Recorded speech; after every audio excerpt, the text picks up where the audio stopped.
வருக என்று வரவேற்பதில் மற்ற அவசராய்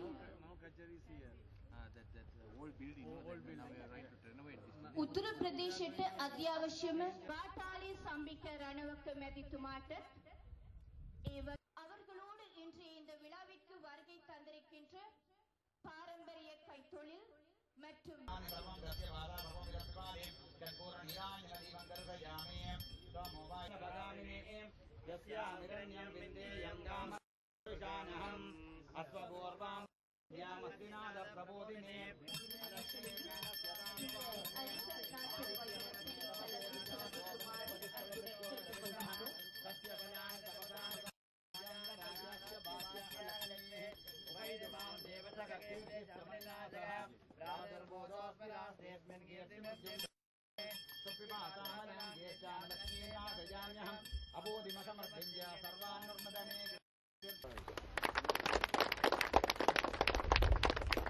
இப்போது இன்றைய இந்த நிகழ்விலே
சரியா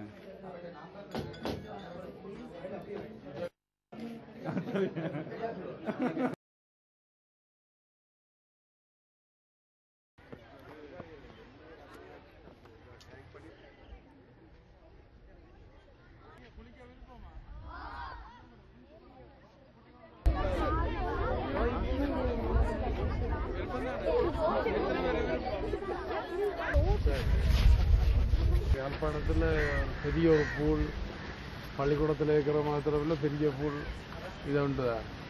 இப்போ நேற்றைக்கு தான் ஜனாதிபதியை வச்சு திறப்பிச்சானா. 30 வருஷமாக எந்த விதமான டெவலப்மெண்ட்டும் இல்லை தானே, அழிவாதுகள்லான. அதால் தென்னிலங்கையை விட வட இலங்கைக்கு தான் கூட காசும் செலவழிக்கப்படுது. இப்போ நாங்கள் இப்போ இந்த பட்ஜெட்டுக்கு 2012ஆம் ஆண்டு பட்ஜெட்டுக்கு புறம்பாக ஒரு 1000 கோடிக்கு மேற்பட்ட ரூபாக்களை கிராமத்துக்கு நாங்கள் இப்போ செய்ய போகிறோம். கிராமங்க இப்போ கிராம வீதிகள், மலசல கூடங்கள், வடக்கு நான் சொன்னேன். இப்போ முந்தி இங்கே பாரபட்சம் இருந்தது, இப்போ சமத்துவம் மேலதிகமாக பாதிக்கப்பட்ட வகையில் மேலதிகமாக நடக்கும்.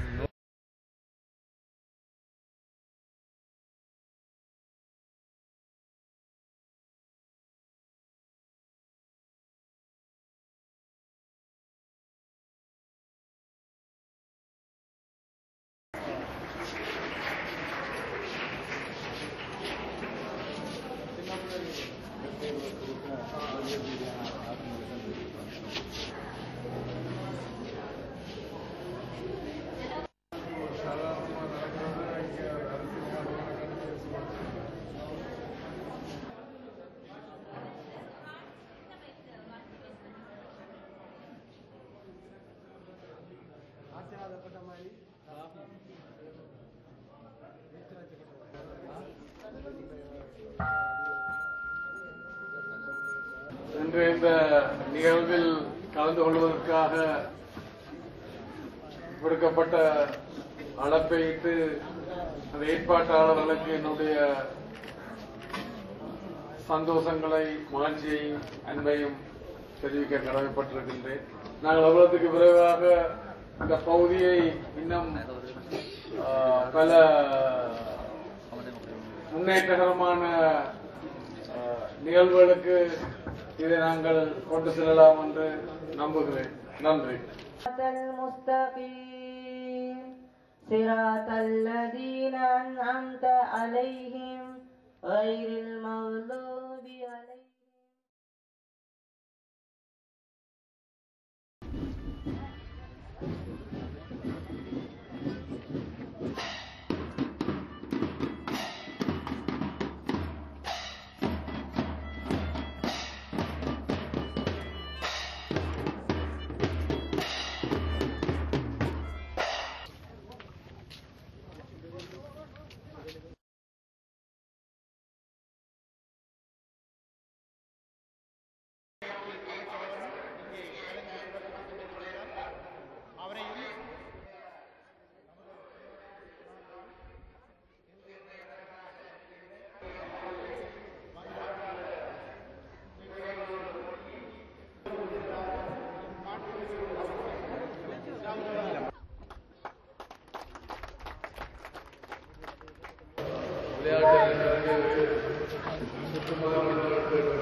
எனக்கு உடனடியாக விரைவில் அது செய்த ஏற்பாடு செய்யலாம்.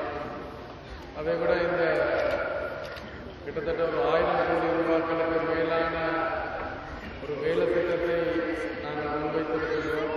அரசினுடைய அது இந்த 2012ஆம் ஆண்டு வரவு செலவு திட்டத்துக்கு புறம்பானது. கிராம மக்களுக்கு கிராமங்களை சென்றடைவதே திட்டமாக கிராம வீதியம், மலசல பொருள்கள்,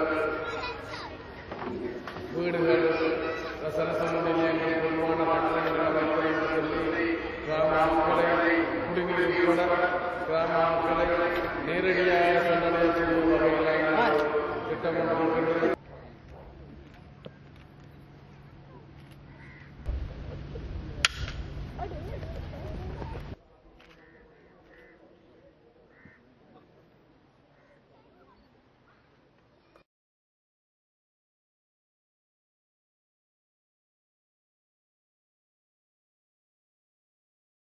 இந்திய கடற்தொழிலாளர்கள்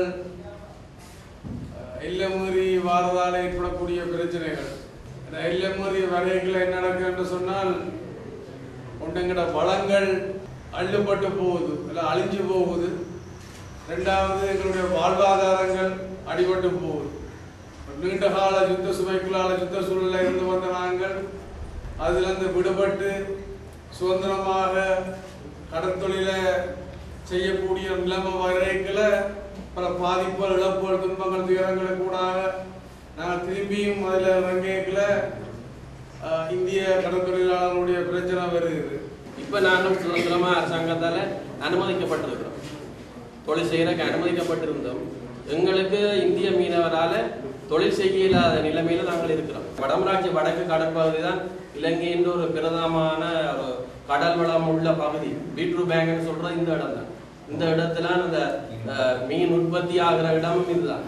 இப்போ காலங்காலமா நாங்கள் அந்த சொத்தை அழியாம பாதுகாத்து கொண்டிருக்க எங்கட மீனவரையே நாங்கள் தடை செய்திருக்கிறோம். ட்ரோலர் அடிக்க கூடாது, சில சில தொழில்களை தடை செய்திருக்கிறோம். அப்படியான நிலையில நாங்கள் எங்கட மீனவரை கட்டுப்படுத்தி இருக்கேன்.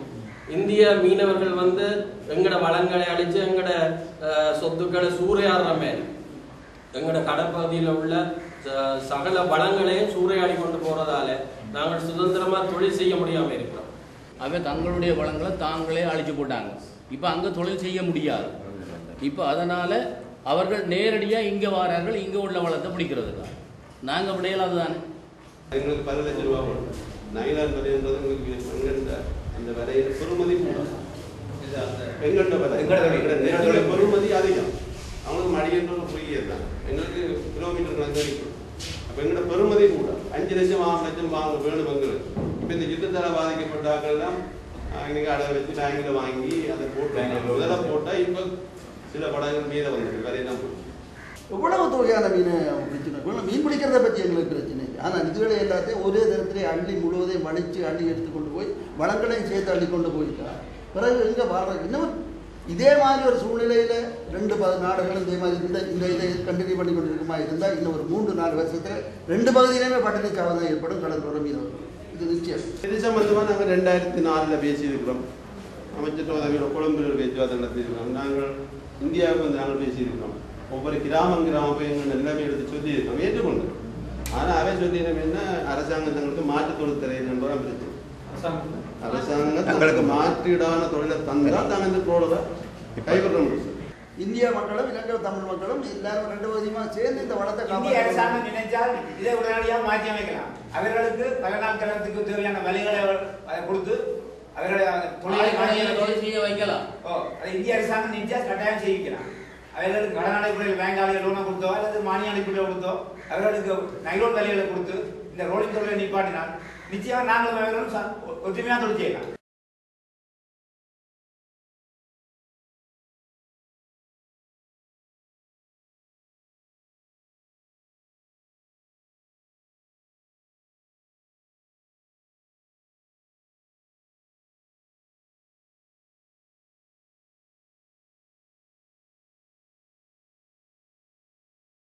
இலங்கை இந்திய ஒப்பந்தத்தை நாங்கள் சரியாக பயன்படுத்தி இருந்தால் இன்றைக்கு நடைமுறையிலேயே நாங்கள் சுயநிர்ணய உரிமையை பெற்றிருக்கலாம். அரசியல் தீர்வுன்னு சொல்லிக்கல 13 அமெண்ட்மெண்ட் கூட குறைய என்ற இதுகள் இருக்குத்தானே.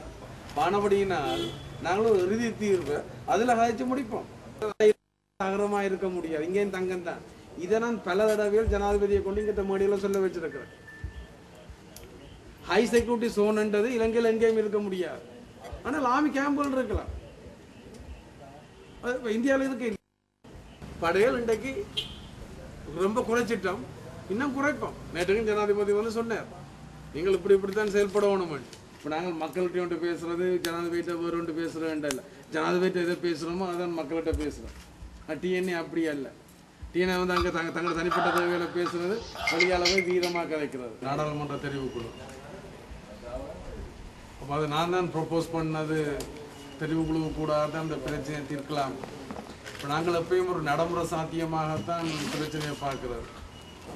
எங்கிட்ட கொள்கை என்றால் உரிமைக்கு குரல் கொடுக்கறதும் உறவுக்கு கரம் கொடுக்கறதும் தான் எங்களுடைய கொள்கை. ஒரு பலமான அரசாலாம் பிரச்சனைகளுக்கு தீர்வு காண முடியும். யுத்தத்துக்கு அழிவு யுத்தத்துக்கு முடிவு வேண்டாச்சு. அப்போ அரசியல் தீர்வும் அவரால் தான் காண முடியும். சம்பந்தப்பட்ட சகலரும் கலந்து கொண்டு ஒரு தீர்வு திட்டத்தை கொண்டு வரதான் சாத்தியம்.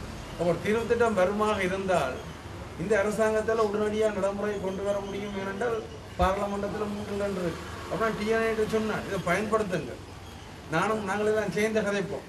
அதுக்காக தான் டிஎன்ஏக்கு வந்து பிரச்சனையை தீர்க்கிற நோக்கம் இல்லை. பிரச்சனைகளை தீரா பிரச்சனை ஆக்குறது தான் டிஎன்ஏனுடைய நோக்கம். இன்றைக்கும் நான் தமிழ் தேசிய கூட்டமைப்புக்கு சொல்கிறேன், எனக்கு போட்டி அரசியல் நடத்துகிற நோக்கம் இல்லை. நீங்கள் ஒரு சரியான நிலப்பாடு, நடைமுறை சாத்தியமான நிலப்பாடு எடுப்பீர்களாக இருந்தால் நான் போட்டி அரசியலை நான் கைவிட தயாராக இருக்கிறேன். நானும் சேர்ந்திருந்து பேசுகிறதுக்கு தயார். நடைமுறை சாத்தியமாக இந்த பிரச்சனையை கொண்டு போக டிஎன்ஏ உண்மையாக முன்வருமா இருந்தால் என்னால் வெகு விரைவில் இதுக்கு தீர்வு காண முடியும்.